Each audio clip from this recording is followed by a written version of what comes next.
Like 95% of women, I was not a virgin bride.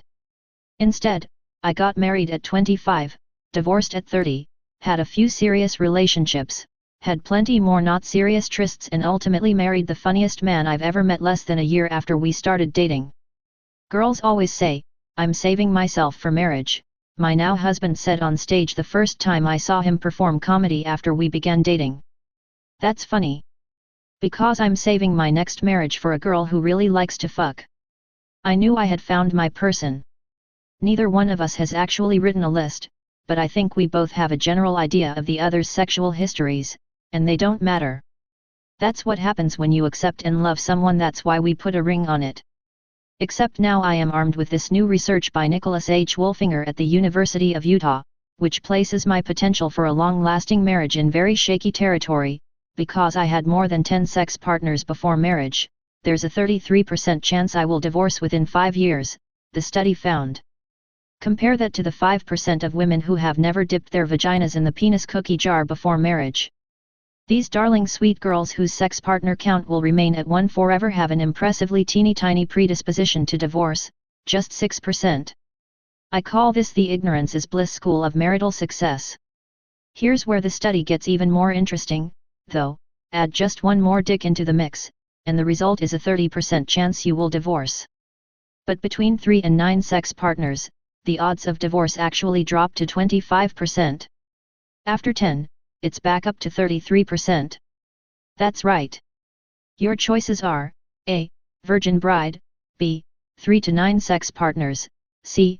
Or you're statistically screwed.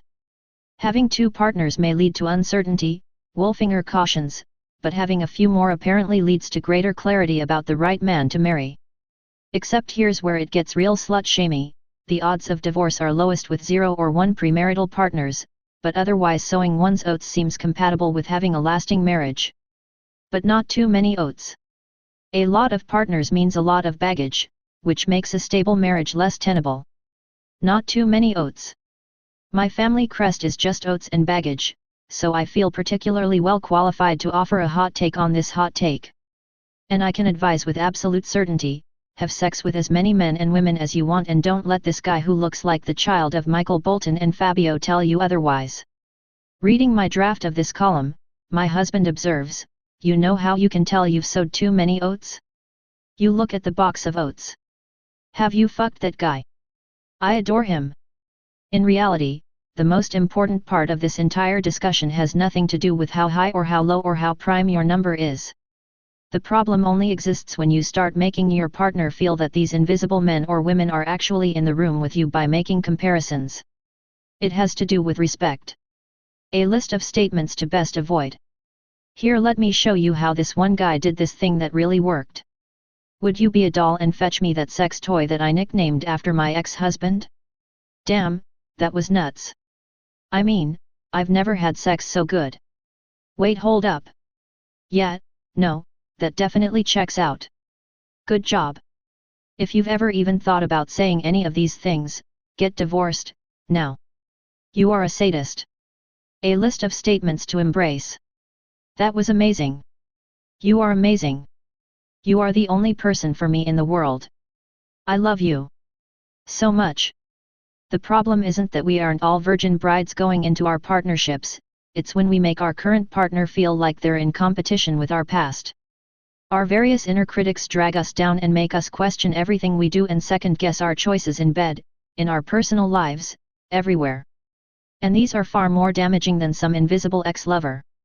Psychotherapists Bonnie Weiss and Jay Early have identified 7 types of inner critics, all of whom have names that cut fairly straight to the point: the perfectionist, the taskmaster, the underminer, the inner controller, the guilt tripper, the molder, and the destroyer. Forget about the more than 10 guys you've banged in your past, and worry more about the 7 inner critics who won't shut up. The perfectionist: yeah, I guess I came. Not 5 times like the other night, but sure, I came. The taskmaster: fuck me. The underminer: you call that fucking? The inner controller: first we'll 69 for about 4.5 minutes, then we'll transition into about 18 minutes of dirty talk, and then it's full stop back to reverse cowgirl for the remainder of the coitus. The guilt tripper: if you really loved me you would have sex with me instead of going to your job right now. The molder, can you get a more conventional job and be more vanilla in your lovemaking? The destroyer, whatever. I mean, you can't even satisfy me. You can be as damaged and OY as a lady comes, but the only thing that matters is how you behave right now, your current level of devotion, attention, and kindness to your partner. In 2017, when I first went on a date with my now husband, I nervously prattled on like I was doing an impromptu vagina monologues audition. At some point, our respective numbers came up. When he threw out 100 as a feeler, I laughed and said no way, I had not had sex with 100 guys. But then, feeling hypnotized by having found a soulmate I never knew existed, I joked, I mean, I've probably sucked 100 dicks. Oh, good God. But then, he surprised me. He laughed. I laughed.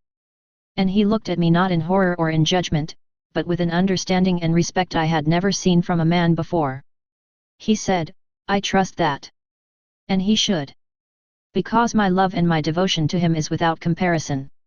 And it's the only thing that matters.